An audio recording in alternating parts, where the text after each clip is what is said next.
Welcome back नवजा classes. तो आज हम डिस्कस करने वाले qualities of good science book या फिर किसी भी बुक की क्वालिटीज़ क्या होनी चाहिए। क्योंकि जो पेडागॉजिकल सब्जेक्ट होते हैं उनमें काफ़ी हद तक जो टॉपिक्स होते हैं सेम होते हैं, खाली जो साइंस या बायो या इन सब का फ़र्क होता है। तो साइंस टेक्स्ट बुक की दो चीज़ें पता होनी चाहिए। सबसे पहले आपको जो नॉलेज है वो डायरेक्ट भी मिल सकती है, इनडायरेक्ट भी मिल सकती है। तो अगर हम बात करें इनडायरेक्ट एक्सपीरियंस की, इनडायरेक्ट एक्सपीरियंस जो है वो सब कुछ पॉइंटेड मटेरियल होता है, जो भी चीज़ें आपको बुक के अंदर गिवन है। तो अगर हम कोठारी कमीशन के बारे में याद करें तो उन्होंने बोला था कि question of text book is most important and urgent one for our country. In short कि जो टेक्स्ट बुक है ये एक बहुत इंपॉर्टेंट और अर्जेंट चीज़ है हमारे देश के लिए। जो टेक्स्ट बुक होनी चाहिए उनकी क्वालिटी को हमें बढ़ाना है और बच्चों को एक सही नॉलेज प्रोवाइड करनी है।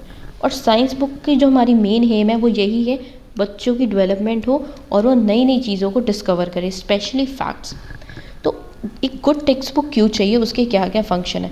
सबसे पहले अगर टेक्स्ट बुक सही होगी तो बच्चों की जो अंडरस्टैंडिंग है वो सही होगी, वो करेक्ट चीज़ को, एक सही चीज़ को पढ़ेंगे। सेकंड, बच्चों में साइंटिफिक एटीट्यूड आएगा, वो एक सही तरीके से सोचेंगे। ओपन माइंडेडनेस आएगी। ओपन माइंडेड के साथ साथ बच्चों को नई नई चीज़ें अंडरस्टैंड करने का मौका मिलेगा। नेक्स्ट, उनको अपनी रियल लाइफ में उस चीज़ को कैसे कोरिलेट करना है उसके बारे में पता लगेगा। टेक्स्ट बुक खाली थ्योरेटिकल नहीं होनी चाहिए, थोड़ी बहुत उसके अंदर एक्टिविटीज़ भी होनी चाहिए ताकि बच्चे उन एक्टिविटीज़ को पढ़ें, उन थोड़ी बहुत प्रैक्टिकल चीज़ों को पढ़े ताकि उस थ्योरी को अपने रियल लाइफ के प्रैक्टिकल थिंग के साथ वो करेक्ट कर पाएँ। साथ में जो क्लासरूम में जो इंस्ट्रक्शन वगैरह होती है उसकी अंडरस्टैंडिंग को बेटर हो जाए। क्योंकि जो टीचर पढ़ाती है वो बोलती है, तो बच्चों को एक कुछ रिटन मटेरियल चाहिए तभी उनको चीज़ें मेमोराइज होती हैं। तो अगर उनके पास ऑलरेडी एक रीडिंग मटेरियल होगा, रिटन मटेरियल, तो चीज़ें वो ज़्यादा अंडरस्टैंड कर पाएंगे। साथ में अलग अलग तरह की प्रॉब्लम सॉल्विंग भी होती है, जैसे आपने मैथ्स वगैरह की बुक के अंदर देखा होगा, थोड़े बहुत क्वेश्चंस या सम्स होते हैं, या फिर साइंस की बुक के पीछे भी थोड़े बहुत क्वेश्चंस होते हैं। तो इससे क्या होता है, बच्चों के अंदर प्रॉब्लम सॉल्विंग स्किल्स डेवलप होती है। नेक्स्ट है कि जो टीचर ने पढ़ा दिया उसको रीकैप करना और रिवाइज करना भी बुक्स काफ़ी ज़्यादा हेल्प करती हैं। और जब बच्चे फिगर्स और डायग्राम्स देखते हैं तो विजुअलाइजेशन से काफ़ी इफ़ेक्ट पड़ता है। Next, it should motivate student. तो बुक्स इस तरह से डिज़ाइन की जानी चाहिए, उसके अंदर इतने सारे फैक्ट्स, एग्जाम्पल्स, प्रिंसिपल, डायग्राम्स होने चाहिए कि बच्चों को थोड़ी मोटिवेशन मिले पढ़ाई के अंदर थोड़ा इंटरेस्ट बढ़ाने की। अब कुछ साइंस बुक के करेक्टरिस्टिक्स हैं।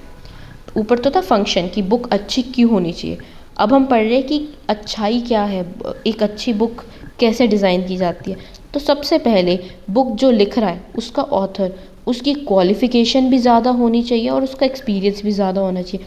जितनी ज़्यादा क्वालिफ़िकेशन और एक्सपीरियंस होगा ना, वो उतनी सही तरीके से बुक को लिख पाएगा और उसके अंदर नई नई चीज़ें जो ट्रेंड्स में, क्योंकि वो अप टू डेट रहेगा, एक्सपीरियंस है, वो सारी चीज़ें बुक के अंदर आएंगी।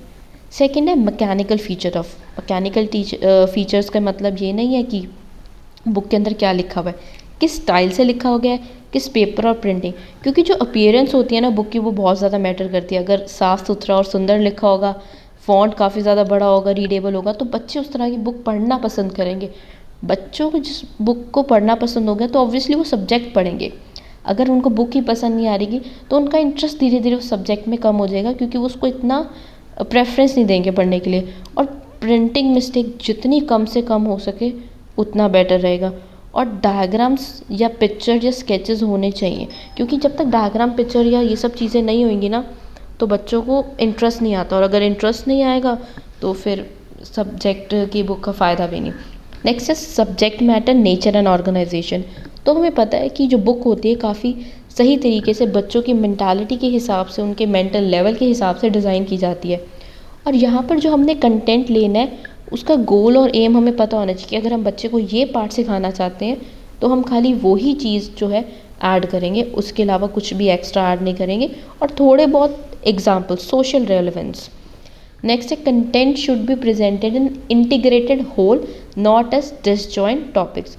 मतलब जो टॉपिक्स एक के बाद एक होंगे वो आपस में रिलेटेड होने चाहिए। एक ये नहीं कि एक टॉपिक में कुछ और बात हो रही है और दूसरे टॉपिक जो है उसमें कुछ और बात हो रही है, वो आपस में रिलेटेड ही नहीं है। साथ में जब भी कोई चैप्टर स्टार्ट हो उसके स्टार्टिंग में थोड़ी सी इंट्रोडक्शन हो, एक छोटी सी एक कहानी हो। उस कहानी के थ्रू बच्चों को थोड़ा पता इंटरेस्ट आता है, अच्छा इस चैप्टर के अंदर इस कंट्री के बारे में बात की है या फिर ये वाली साइंस के एप्लीकेशन के बारे में बात करी है, तो फिर वो चैप्टर पढ़ने में थोड़ा और ध्यान लगाते हैं उस क्वेश्चन का या स्टोरी का आंसर ढूंढने के लिए। तो हाँ, बेटर है कि एक छोटी सी इंट्रोडक्शन हो और उसके बाद पूरा का पूरा चैप्टर लिखा जाए और चैप्टर के एंड में कंक्लूजन भी हो कि ये सब पढ़ के आपने क्या फाइंड आउट करा। अब यहाँ पर जो हर एक लेसन होता है, यहाँ पर एक क्वेश्चन और या असाइनमेंट भी हो, जैसे चैप्टर ख़त्म होता है उसके पीछे थोड़े बहुत क्वेश्चन आंसर या प्रोजेक्ट वर्क भी हो, ताकि जो बच्चा है वो अपनी क्यूरियोसिटी को या फिर थोड़ी एक्स्ट्रा एक्टिविटीज़ करके अपने आप को थोड़ा बेटर बना सके।